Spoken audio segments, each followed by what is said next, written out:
Conectar con el pasado no es solo mirar piedras o pinturas en una pared. Es entender que quienes las hicieron sentían, soñaban y respiraban como nosotros. Para comprender Asturias hay que viajar al origen y activar la empatía con aquellos primeros pobladores que ya veían en estos valles su hogar. Soy Paulina Toporovich y aquí en el Parque de la Prehistoria de Teverga mi trabajo es guiar a los visitantes en un viaje de miles de años. La empatía es nuestro puente en el tiempo.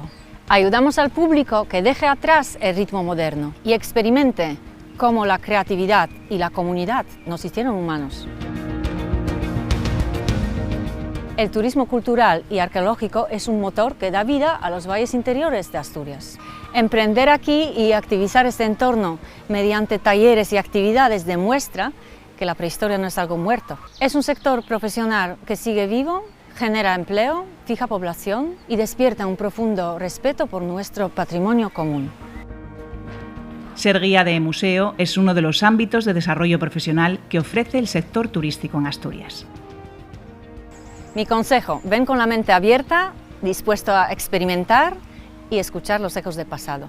Soy Paulina y aquí te espero en Teverga para descubrir el primer capítulo de nuestra identidad.